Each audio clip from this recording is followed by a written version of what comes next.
Hello दोस्तों, BPSC TRE 3 और 4 के लिए जो है साइंस के प्रीवियस ईयर की ये जो क्लास है अपनी रहेगी। और मैं आपको बता देता हूँ डेली बेसिस पे अब लगातार क्लासेज आपको मिलेंगी, जिसमें साइंस, जीके, जीएस और करंट अफेयर हो गया या फिर मैथ्स, जो भी बीपीएससी ने आज तक पूछा है वो वापस से अपन शुरू कर रहे हैं। तो आप बिल्कुल चैनल से जुड़ सकते हैं। देखिए फर्स्ट क्वेश्चन है, पुस्तक द ओरिजिन ऑफ स्पीसीज जो है वो किसके द्वारा लिखी गई थी? लिनियस के द्वारा, लेमार्क के द्वारा, मेंडल के द्वारा या डार्विन के द्वारा? तो द पुस्तक ऑफ ओरिजिन जो स्पीसीज है ये डार्विन द्वारा लिखी गई थी। ऑप्शन डी जो है वो सटीक आंसर हो जाएगा। और 65वीं बीपीएससी प्री एग्जाम 2019 में ये क्वेश्चन आपका पूछ लिया गया है। अगला क्वेश्चन देखिएगा, मानव तंत्र में इंसुलिन किसका उपापचय या मेटाबॉलिज्म में नियंत्रित करता है? तो देखिए इंसुलिन सबसे पहले बात की जा रही है, सर इंसुलिन जो है होता क्या है? तो इंसुलिन जो है दोस्तों ये एक प्रकार का हार्मोन होता है, एक प्रकार का हार्मोन है जो कि आपका अग्नाशय ग्रंथि से निकलता है। किससे निकलता है? अग्नाशय ग्रंथि से जो है ये आपका हार्मोन निकलता है। और ध्यान रखना इसकी कमी से जो है दोस्तों आपके जो है मधुमेह रोग होता है। इसकी कमी से आपका मधुमेह जो रोग है वो आपका होता है। अब ये जो है दोस्तों ये कार्बोहाइड्रेट का जो उपापचय है उसको कंट्रोल करता है। तो ऑप्शन बी जो है वो सटीक आंसर रहेगा इसका। और 63वीं बीपीएससी प्री एग्जाम 2017 में क्वेश्चन आपका आया हुआ है। अगला क्वेश्चन, निम्नलिखित में से एंटीबायोटिक है, इनमें से देखो एंटीबायोटिक जो है, एंटीबायोटिक काम कहां पर आएगी? जैसे मान लो जो भी आपकी बैक्टीरिया के द्वारा, ध्यान रखना, जो भी आपकी बैक्टीरिया के द्वारा जो भी बीमारियां होती हैं उनसे मुकाबला करने के लिए जो है उन बीमारियों के उपचार के लिए जो है आपकी एंटीबायोटिक काम में ली जाती है। जैसे मान लो बैक्टीरिया वगैरह से जो है कोई फंगस वगैरह है तो उसमें एंटीबायोटिक अपन काम लेंगे। अब जैसे पेनिसिलिन है या एस्पिरिन, जैसे मान लो ये कीड़ाहारी औषधि आपकी होती है, इसके अलावा सल्फाडाइजिन है या पैरासीटामोल है, तो ये आपकी कोई भी एंटीबायोटिक नहीं है। तो ये ऑप्शन सटीक रहेगा इस क्वेश्चन का। और 63वीं बीपीएससी प्री एग्जाम 2017 में जो है दोस्तों ये क्वेश्चन जो है आपका पूछा जा चुका है। अगले क्वेश्चन की बात करते हैं। देखो उससे पहले दोस्तों ये पॉकेट बुक के नाम से अपनी एक पीडीएफ है, आप सभी को पता होगा 149 RS में मिलेगी। है क्या इसमें? सर इसमें 2000 प्रश्नों का संकलन आप लोगों को मिलता है, जिसमें जीके, जीएस, करंट अफेयर आदि के प्रश्न समाहित हैं। पिछली भर्तियों की बात करूं मैं टीआरई 1 और टीआरई 2 की, तो टीआरई 1 में सीधे 56 क्वेश्चन इसमें से आए थे। टीआरई 2 में 61 क्वेश्चन इस पीडीएफ में से पूछे गए थे। पीआरटी 6 to 8, टीजीटी, पीजीटी सभी के जो 40 नंबर का जीके जीएस है उसके लिए पीडीएफ काफी इंपोर्टेंट है। जिसको भी चाहिए वो 6376703831 इस नंबर पर व्हाट्सएप मैसेज कर सकता है। अगला क्वेश्चन, निम्नलिखित में से कौन सा मुख्यतः कार्बोहाइड्रेट है? इनमें से जो है कार्बोहाइड्रेट, देखो कार्बोहाइड्रेट का जो काम होता है दोस्तों ये आपका होता है तुरंत ऊर्जा देना। तुरंत जो है ऊर्जा देने का जो काम है वो आपका होता है किसका? कार्बोहाइड्रेट का। तो इनमें से जो आपका चावल है वो एक कार्बोहाइड्रेट है, तुरंत एनर्जी आपकी आएगी। और 63वीं बीपीएससी प्री एग्जाम 2017 में जो है ये प्रश्न आपका पूछा हुआ है। अगला क्वेश्चन, कीट संवर्धन क्या है? कीट जो है संवर्धन क्या है? कीटों को वृद्धि करने का विज्ञान, जंतुओं के अध्ययन करने का विज्ञान, मछलियों के अध्ययन करने का विज्ञान या कीटों को मारने का विज्ञान? तो कीट संवर्धन, जैसे मान लो कि अपन बात करें केंचुआ दोस्तों आपको पता है इसको जो है किसान का मित्र कहा जाता है। किसान का मित्र इसको कहा जाता है, फ्रेंड ऑफ फार्मर।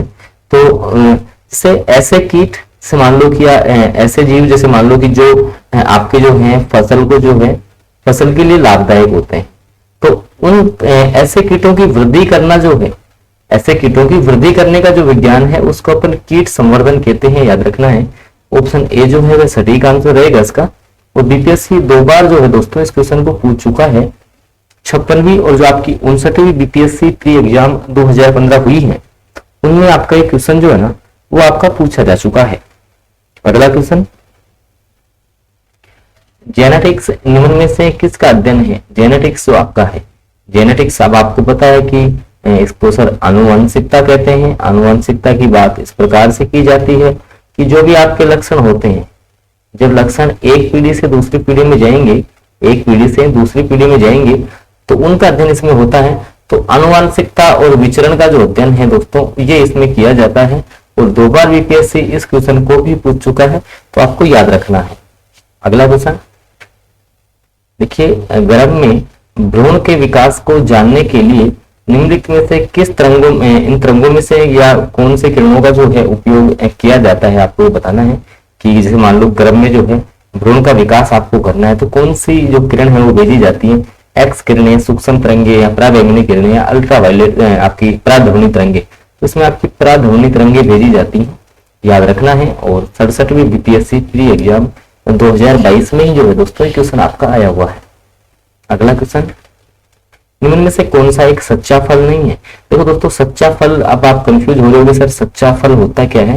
देखो जैसे मान लो कि जिस फल का निर्माण जो है ना दोस्तों, वो जब केवल अंडाशय से होता है, जैसे मान लो फूल का जो भाग होता है अंडाशय, और मैं आपको बता देता हूँ, जैसे फूल, जैसे मान लो इस प्रकार का आपका फूल है ना, ये इस प्रकार का आपका कोई मान लो फूल है, तो इसका जो सेंटर वाला यहाँ पे जो भाग आता है ना, इसको बोलते हैं ओवरी अंडाशय, जहाँ से वर्ती कागज निकलता है आपका, ठीक है।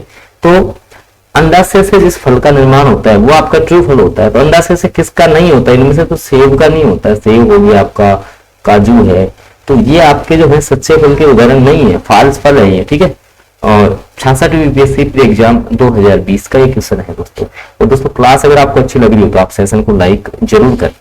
और मैं आपको फिर बता देता हूँ, मैं सारे क्वेश्चन जो है ना previous year question daily basis पे आपकी क्लास होगी, और बिल्कुल जो है सारे प्रीवियस ईयर अपन कवर करने वाले हैं। देखो, लौंग पौधे के निम्नलिखित में से किस भाग से प्राप्त होती है। लौंग जो है ना, लौंग पौधे के कौन से भाग से प्राप्त होगी, शुष्क पत्ती से, शुष्क बीज से, शुष्क तने से या शुष्क पुष्प कली से। तो देखो लौंग जो है ना, लौंग ये अपनी शुष्क जो आपकी पुष्प कली है उससे प्राप्त होती है लौंग, याद रखना, शुष्क पुष्प कली से प्राप्त होती है लौंग। और बिल्कुल 2 बार बीपीएससी इस क्वेश्चन को भी आपका पूछ चुका है, 56वीं और 59वीं बीपीएससी प्रारंभिक परीक्षाओं में प्रश्न आ चुका है। अगला क्वेश्चन, पौधे जो नमक युक्त मिट्टी में उगते हैं उनको क्या कहते हैं। पौधे जो नमक युक्त मिट्टी में, तो देखो इनको जो है अपन लवण मृदोदभिद पादप अपन इनको कहते हैं, याद रखना। और इंग्लिश में इसको बोला जाता है आपका हेलोफाइट, इंग्लिश में क्या बोलते हैं इसको, हेलोफाइट कहा जाता है, याद रख लेना है इसको भी। तो ऑप्शन सी के साथ आप लोग चले जाएंगे, ऑप्शन सी सटीक रहेगा। और 2 बार जो है 53वीं और 55वीं जो आपकी बीपीएससी प्रारंभिक परीक्षाएं हुई हैं उनमें जो है ये प्रश्न आपका पूछ लिया गया है। अगला क्वेश्चन, मांसपेशियों के दर्द के उपचार में उपयोग किया जाने वाला विकिरण है। देखो मांसपेशियों का जो दर्द है उसमें इंफ्रारेड का अपन उपयोग करते हैं, इनको हिंदी में कहा जाता है आपकी अवरक्त तरंगे। क्या कहा जाता है, अवरक्त जो आपकी तरंगे हैं ये इनको कहा जाता है इंफ्रारेड। इनका उपयोग जो है वो दर्द के उपचार में किया जाता है। ऑप्शन ए के साथ आप लोग चले जाएंगे। और 66वीं बीपीएससी प्रारंभिक परीक्षा में ये प्रश्न आपका आया हुआ है। और इसके बाद ये अपनी पॉकेट बुक, जिसके बारे में मैंने अभी आपसे डिस्कस भी किया है कि 2000 प्रश्न इसमें आप लोगों को मिलते हैं, जीके जीएस करंट अफेयर आदि का संकलन है। पिछली भर्तियों की बात करूं, टीआरई 1 में सीधे 56 क्वेश्चन आए थे, टीआरई 2 में इसमें से सीधे 61 क्वेश्चन पूछे गए थे। 149 आरएस में आपको मिलेगी कैसे, तो आपको जो है 6376703831 इस पर आप लोगों को जो है व्हाट्सएप मैसेज करना है, इस पर आप लोगों को व्हाट्सएप मैसेज करना है। बाकी पीआरटी 628 टीजीटी पीजीटी सभी के लिए उपयोगी है। बाकी लगातार जो है अब प्रीवियस ईयर की जो क्लासेज हैं वो आपको मिलती रहेंगी, तो बिल्कुल जो है आप लोग चैनल को सब्सक्राइब करके चैनल से जुड़ जाए, साथ में बेल नोटिफिकेशन को ऑन कर लीजिए ताकि आगामी जो सेशन है उनकी जानकारियां भी आपको मिलती रहेंगी। धन्यवाद।